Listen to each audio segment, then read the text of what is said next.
Bonjour à tous et bienvenue dans cette nouvelle vidéo. Alors aujourd'hui, on reprend les exercices au tableau. Je sais que j'ai un petit tableau, mais je trouve que c'est beaucoup plus intéressant de parler en étant en face de vous.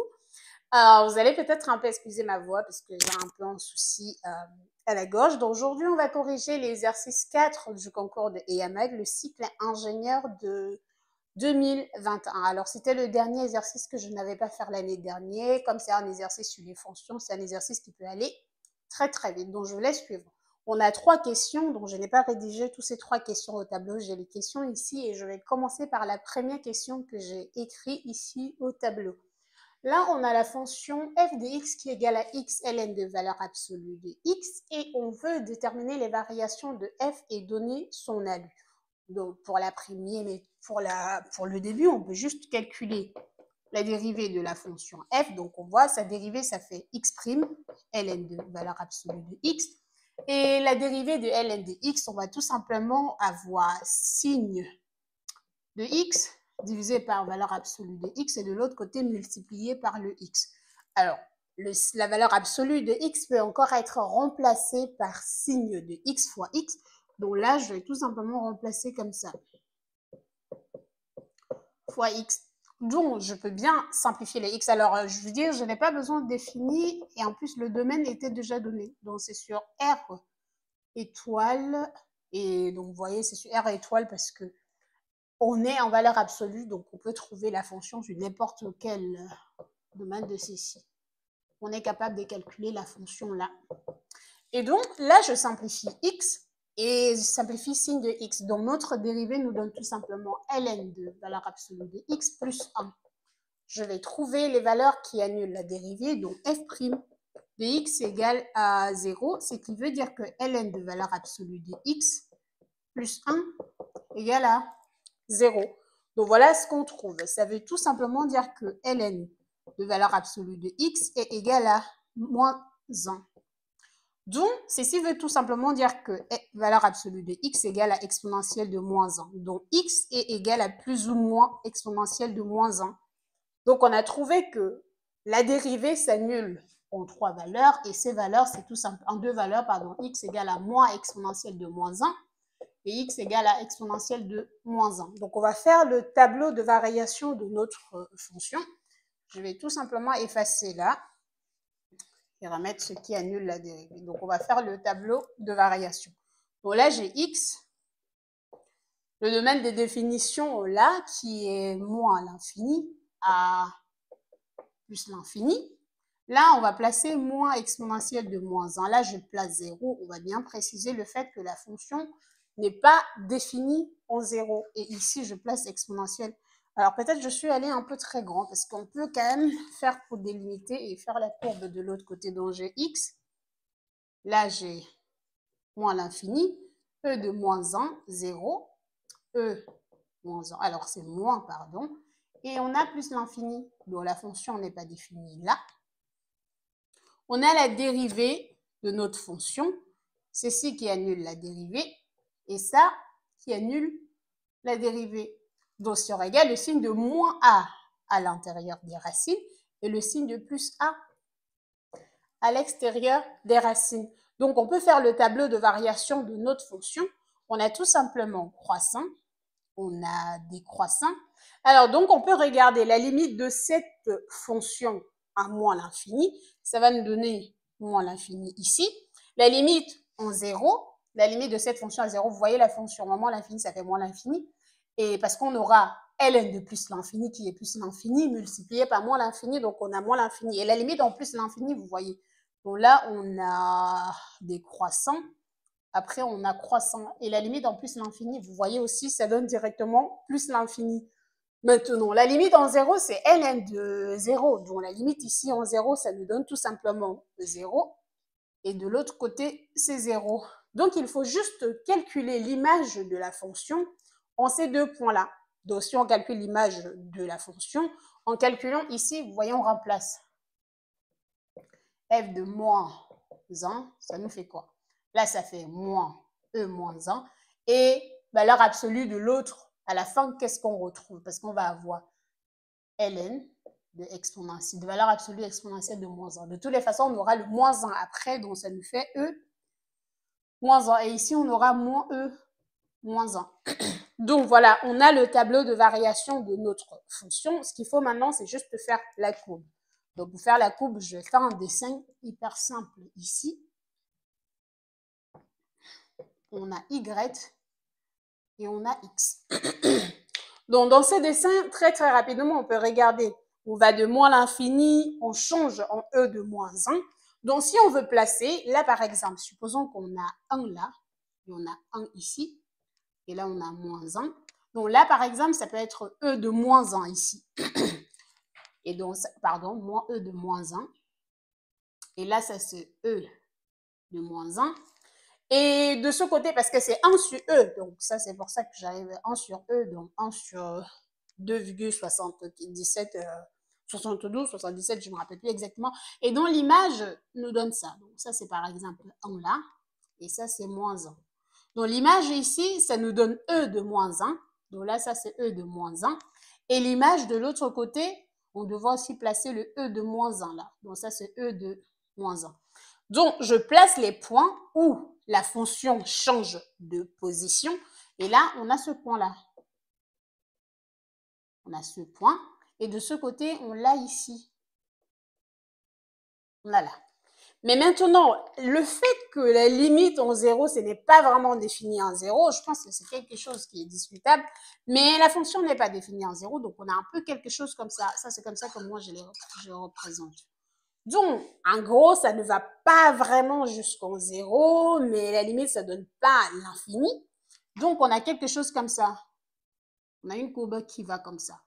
Et après, vous voyez, il faut se poser aussi la question où est-ce que la fonction coupe l'axe des abscisses. Donc, en se posant cette question, on peut voir que ln de moins 1, ça fait 0, donc la fonction passe par là. Et ln de 1 aussi, ça fait 0. Donc, notre fonction change des positions comme ça. Et là, on trace tout simplement notre courbe.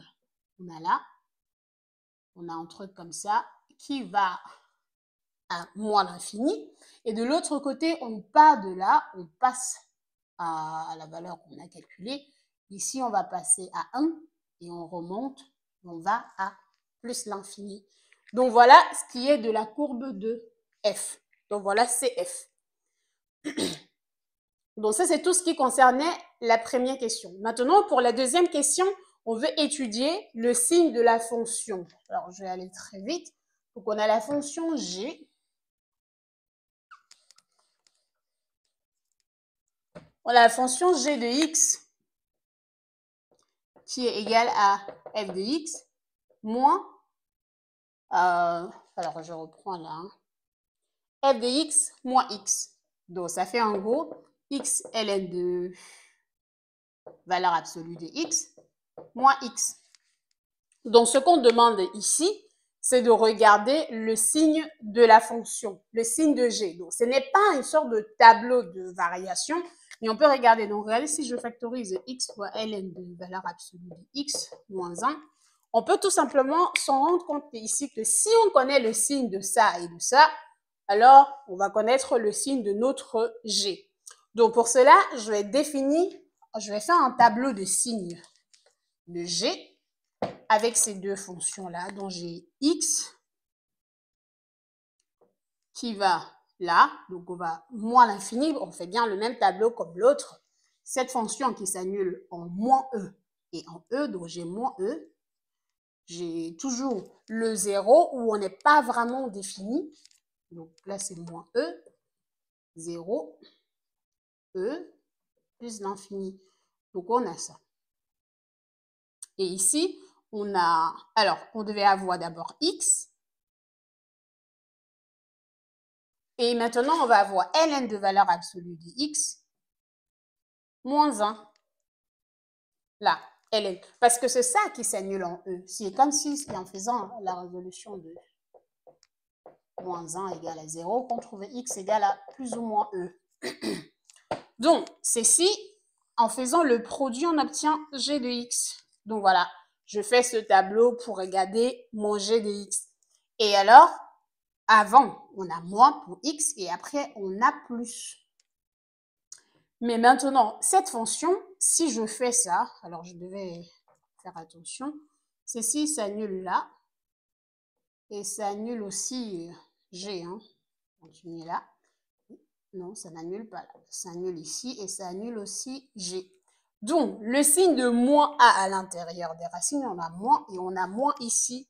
Et de ce côté, on a plus et on a plus. Mais celui-là, comme c'est X, c'est moins avant. Et après, c'est plus, plus. Donc, voilà ce qu'on obtient. Maintenant, comment on fait? Vu que G, c'est le produit, donc en faisant le produit ici, on obtient moins. Là, on a moins. Ici, on a plus. Là, on a moins et de l'autre côté, on a plus. Donc, avec ce tableau, on peut tout simplement dire qu'on a le signe de F. Alors, bien évidemment, vous pouvez, pour faire une bonne rédaction, tout simplement dire que dans l'intervalle, si X appartient à l'intervalle moins l'infini à moins E, union 0 à E, vous avez tout simplement G de X qui est inférieur à 0. Et par la même occasion, vous pouvez tout simplement dire que si X appartient par contre maintenant de moins E à 0, union E à plus l'infini, alors à ce moment-là, G de X est supérieur à 0. Donc voilà un peu comment est-ce qu'on représente ces choses-là. Donc très vite, on peut passer à la troisième question que je vais profiter pour écrire ici à côté. Donc, dans notre troisième question, il est question d'étudier ou d'en déduire la convergence de la fonction, de la suite, pardon. Donc là, pour la troisième question, on a une suite définie par U0 égale à 3 et UN plus 1 égale à F de UN. Pour tout N appartenant à grand N. Et donc, si vous voyez, si je veux regarder la convergence de la fonction, est-ce qu'elle est convergente, de la suite, est-ce qu'elle est convergente ou pas? Si je regarde en faisant ça, si je fais U de N plus 1 moins U de N, on obtient en fait F de U de N moins UN. Donc, vous voyez que ça fait G de UN. Vous savez que si on a G de UN, en regardant le comportement de notre G, on va tout simplement savoir. Si en partant de U0, c'est comme si on se retrouvait dans cet intervalle. Et à ce moment-là, on a tout simplement ceci, U de N plus 1 moins qui est donc supérieur à 0. Donc, UN est croissant. Maintenant, UN, comme on voit ici, est croissante, mais n'est pas du tout majorée. Donc, on a une suite ici, elle est croissante, mais pas majorée. Ou on pourra dire qu'elle est minorée même. Ou si on prenait la valeur ici, donc la suite, elle est croissante et non majorée. UN. Croissante, alors on avait déjà écrit croissante de l'autre côté.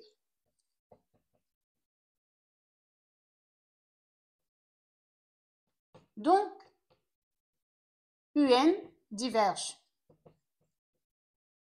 Alors, j'ai un peu douté, j'ai un peu en doute sur ce qui se passe à cette dernière question parce que la question telle qu'elle a été posée, j'ai eu l'impression qu'on devait trouver quelque chose sur la convergence, sur le fait que la suite était convergente, mais ce n'est pas ce que je trouve. Donc, si vous avez des remarques par rapport à cette dernière question, n'hésitez pas à le dire en commentaire. Vous savez, je prépare la majorité des vidéos toute seule et donc parfois, si j'ai un doute sur une question, je préfère quand même prévenir les personnes qui regardent la vidéo. Et donc voilà, c'est tout pour cette vidéo. N'hésitez pas à me faire les commentaires et on se retrouve très très bientôt. Bye!